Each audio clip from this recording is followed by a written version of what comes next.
Alright. Alright. Second video today. Blasting. Okay, so now we decided we would make one about flying tips, basically. Specifically, like international flying. Domestic flights as well. So just some flying tips. So here we go. Here we go. Okay.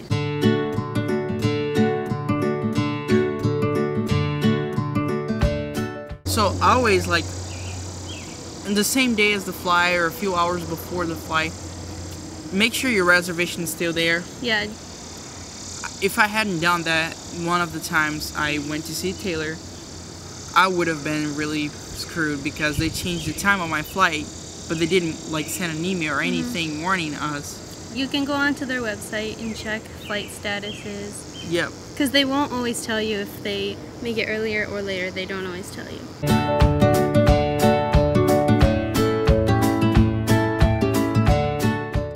For arriving at the airport, definitely arrive, especially for international flights, at least 2 hours before. Because there's always, like, even if you live in a small town, which I do, the airport's pretty tiny here. But still, you want to go a few hours ahead because you never know, like, if there will be a long line, or if there's a backup in security, or if they'll have to stop you at security for some reason. Like, even if you've done nothing wrong, sometimes they will stop you in security just for an extra check, because it's like protocol. They have to do that. And also like the check-in, especially for international flights, they may take a while. The lines can be long, and people don't always get there as fast as they should. Yeah. So they're always in a hurry, And they might ask you some, like, pre-immigration customs questions, like while you're checking in, like who packed your suitcase, and has your suitcase left your site, or stuff like that. And also like contacts back at home. They always ask that to make, like, for safety, you know, like. The first time I went as an unaccompanied minor because my mom was afraid of me flying by myself. And so it's a good thing we went early that time because I almost missed my flight, even though we went like 2 hours ahead of time. Because I had to fill out all these forms saying who I was staying with and a bunch of questions, and I had to get this chaperone, and it was kind of a mess. But just be prepared. That's why you should go ahead of time, because you never know what they're going to ask of you. And when I was flying as an unaccompanied minor, you have to give them the name of the person who's going to be picking you up, and it should be an adult. Pedro wasn't 18 at that time yet, so I had to put his mom down, and she had to show her ID and stuff when I got there. Or they said she would, but they didn't actually make her. Yeah. But they said they would have to. Oh, make sure there's no liquids. They're gonna tell you all that at the airport. No liquids over 100 milliliters can go on your carry-on luggage. So make sure, like, nothing sharp either. Nothing. Yeah, like not even nail clippers. Those can't go on. Even, oh yeah, something else that I've seen people paying ginormous fees for. We watched some shows online that people were paying like $300 because they brought a sandwich with ham on it, and you're not allowed to do that unless it's pre-packaged food like chips or, I don't know, Twinkies or something. Yeah, that's specifically for international flights because they're just worried about bugs and infections and such from other countries getting to their country. Yeah, so don't bring like plants. Yeah, no vegetables or fruits or meat. It has to be like pre-packaged processed food, like chips, like you said, stuff like that, that's sealed, you know.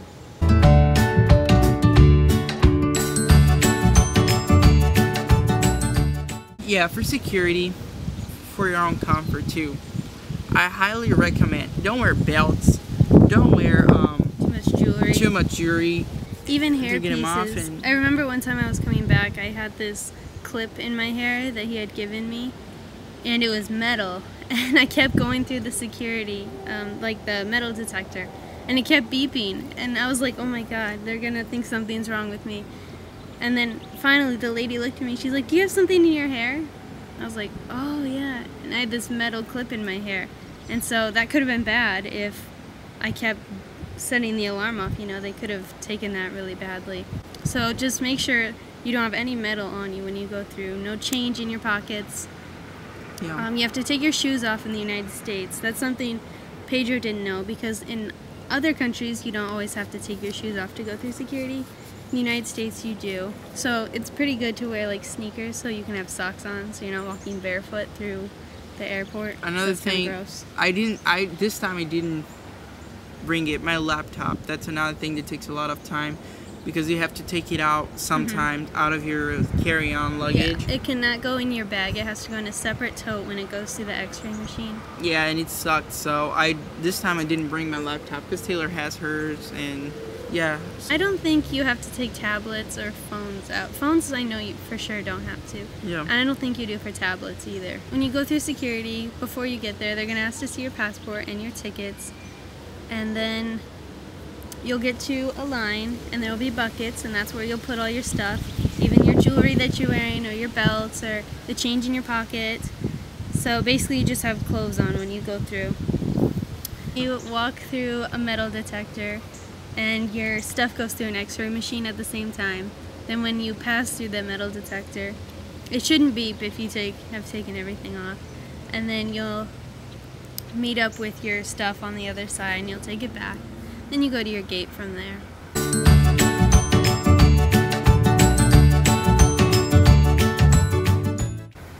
Yeah, the gate. That's another place that you should be really careful about timing. Don't look at your ticket. Your ticket's gonna say the time of the party and arriving and all that stuff. Don't trust that. Always look in the screens. There's gonna be huge screens everywhere. There's huge TVs that say like the flight, where it's going to, and the time and the flight number. Check that, because a lot of times gates will change or flight times will change. Or make sure to check the flight number too, because there are lots of flights going to the same places at almost the same time, but the flights are different. Yeah. So make sure you check that too, so you don't go somewhere else. You're gonna be at the gate, obviously, and there'll be chairs you can wait in, because you'll probably be a little early, which is good. You want to be early.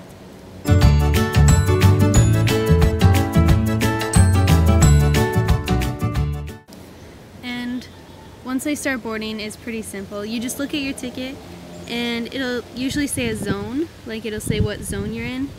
But then the zone will be like a number, probably like 1 through 5 or something.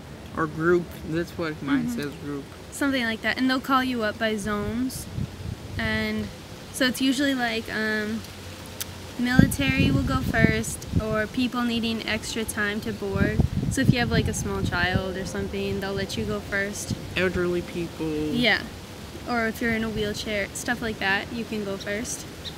And then they'll call like first class, or like priority members of their flight or whatever. Then like zone 1, zone 2, and that stuff.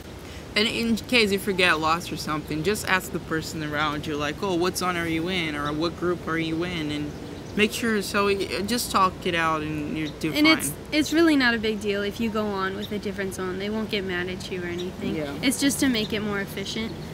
You're not going to get in trouble if you go with a different zone. They might just ask you to wait a little bit longer till this one's done, or something like that. If you have a big bag, like there's a bug. Like this is our picnic basket. Say you brought that for a carry-on, that would have to go in the overhead compartment because of how big it is. But if you have one that's small enough, it can go underneath the seat in front of you. But nothing can be on your lap when the flight takes off.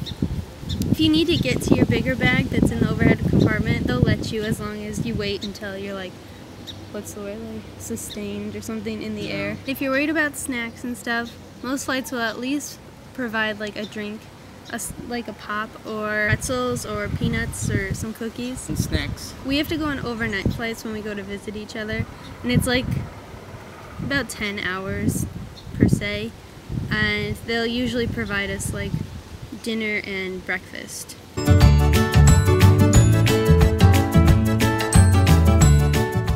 Oh, activities to do during the flight.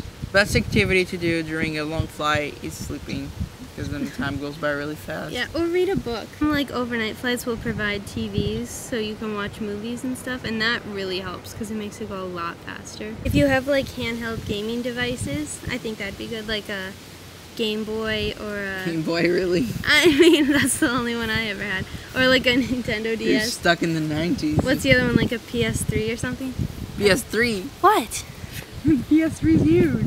Do people not use that anymore? No, you do, but it's on TV. You gotta need a TV for that. Well, what's the PSP? PSP, PS Vita. If you do bring a laptop, you could put like DVDs in it or something. Or even like pre-download movies on your tablet or something.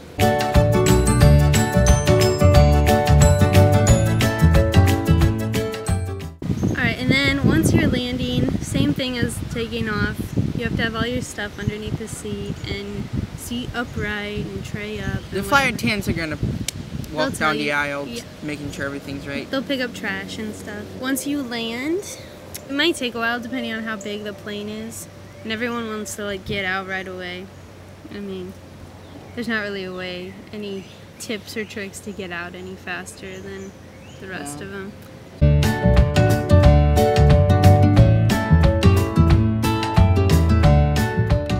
If you have a connecting flight, make sure you already know the gate number on your ticket when you get out and your flight number.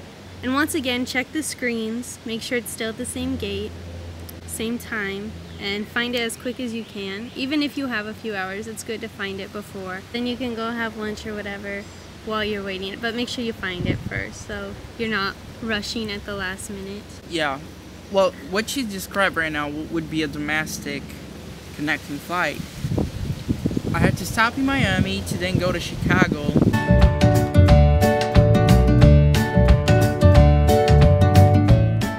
Oh, in that case, you need to go through immigration because, first of all, you have to get your luggage back right when you land. Then, and this is the same even for Americans coming back to the United States.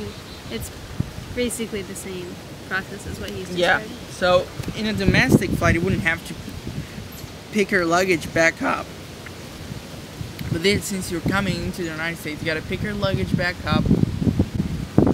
But before, you need to go through immigration, which is just a big line. There's gonna be officers everywhere. Just ask them if you have any questions.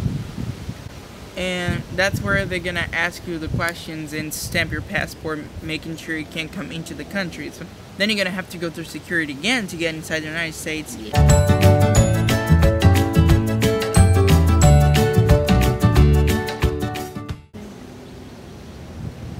Oh yeah, if you're going to another country and you have connecting flights in that country, be careful because I had to stop in Brasilia on my way there, and I think Sao Paulo on my way back. No, Rio. I don't know. Rio. On my way back. Was Rio.